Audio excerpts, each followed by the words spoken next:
So me, I'm a vibe, right? How do I become a vibe? I am the third child of 4 siblings. I have 2 older sisters whose personalities and voices are louder than life. I have a mother who's Xhosa by nature and a tornado by reputation. Then I have a very quiet, beautiful, demure, wise dad sitting in a corner.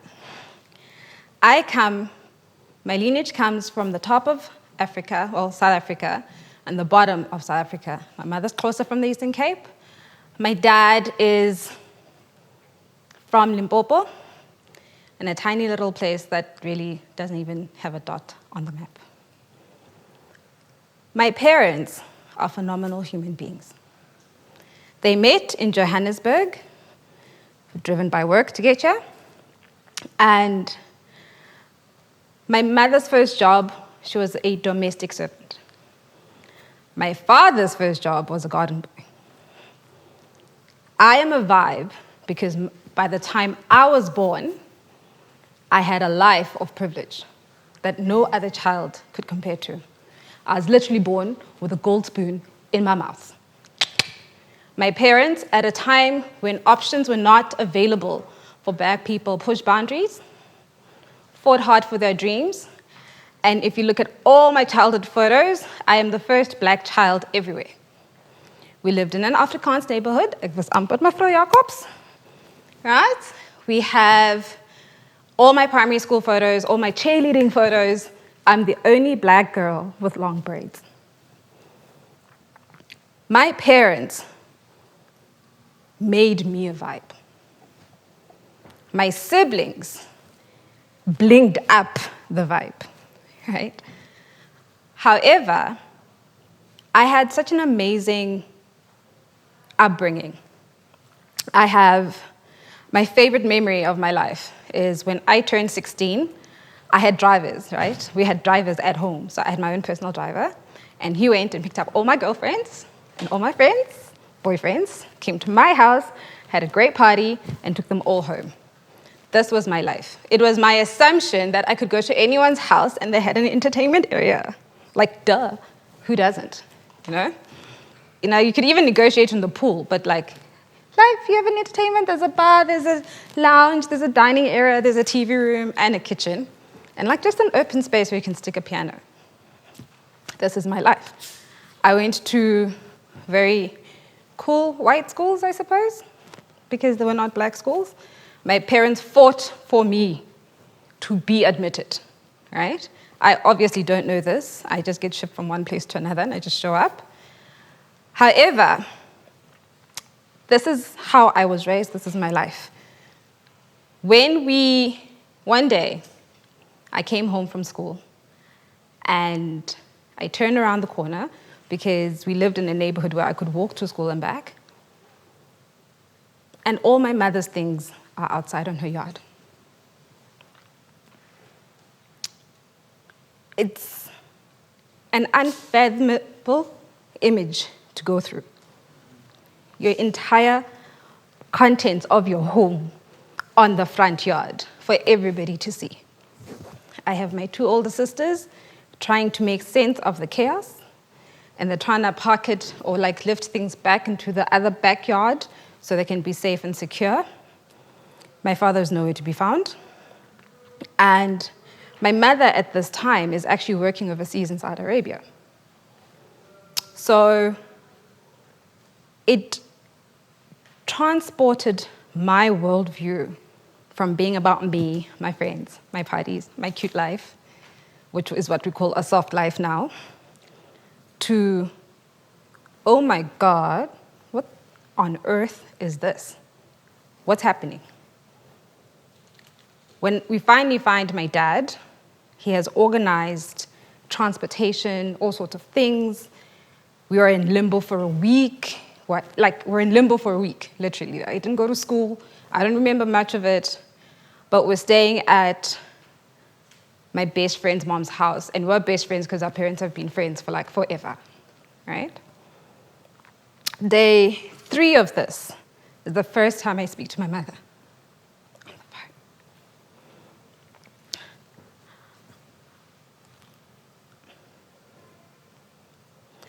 I cannot explain what her voice sounded like. She left her children in her home, in a home they've known for years, like I know no other home. And she's been calling for 4 days and no one's answering. There's no social media, there's no video call, there's no Instagram, there's no nothing that you can DM right now. It's a normal landline, and if nobody answers, nobody answers. So she chats to all of us, she checks if we're all okay, she's trying to figure out what's going on, what's happening, where are we, right? At the same time, I'm watching my father, black, strong, pioneering man, the first of everything. Like, Papa was the gold standard, and people are actually still trying to catch up, to be honest, right? The only time I remember my father crying was when he's holding a steering wheel of his BMW, and he's like, I have no friends.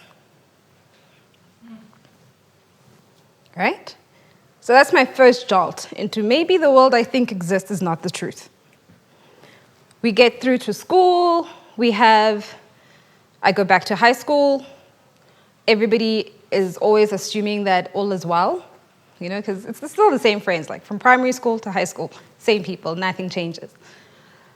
Everything's fine. I've lived in 4 different houses my entire high school year, from one place to another. And I am struck by an overwhelming question, very consistent. Why do people do the things that they do? Because the sheriff of the office was unbelievably cruel to children, right? When he was taking out all the stuff, it's one thing if it's adults and people are fighting. It's a completely different environment when it's a child. And we were all children. At camp that year, I went, it was a church camp, and the pastor's wife takes me out of an activity to shove a bounced check in my face and ask me how my dad could do this and expect me to be here at camp. On the other hand, I have a phenomenally... I don't know how to describe my principal at the high school, She's the one person who your parents will tell, this is the situation at home, will sort all things out. And she made it her duty to make my life miserable in high school. And to delete all the extramural activities I had enrolled in to escape what was happening back at home. Because she could, right? But at the very same time, on the other end of the scale, you have two friends out of the entire pool that drank my dad's booze for free for years, 2 friends who were looking after us. You have my mother, who is strong and who's resilient and forever loving. And you have my siblings, where we forged a bond that is so strong. Even now in adulthood, we live within 10 minutes of each other. And it is so difficult to explain to your husbands and your boyfriend, my sister called, I'm going home. You don't know why she called. You don't know what she wants, but you don't ask. You just show up, So that was my life. At 16, I had a come to Jesus moment where I sat down and I was on some, you need to show me who you are, God, in my life. Period. Everything I thought I knew in the world made sense doesn't. So you show up for me. And that's when I really started exploring what it is that motivates people to be and do the things that they do.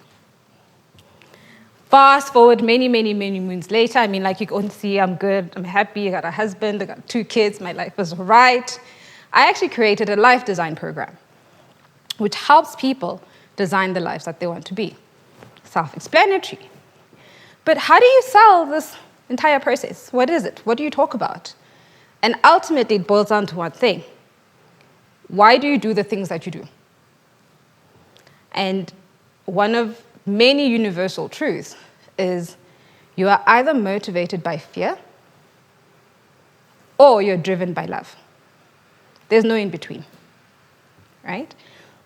Success, the way we have been educated with money and bling and loads of money, we know some really, really, really cruel people who have far too much money and don't know what to do with it, correct? But we also know equally some amazing, phenomenal human beings who are extremely successful, right? So the money will come either side of the coin. However, the environment, what we call epigenetics, that drive creation from a place of fear is very disruptive to society. Versus the love that drives the other end of the spectrum when you have to create and what happens to the environment, you know? And people are like, oh, well, that's well and good, but, you know, it sounds like universal theories. I'm very far from that. I'm just trying to figure out why my life's not coming together. And the reality is you're consistently making choices on a daily basis from one of those two places.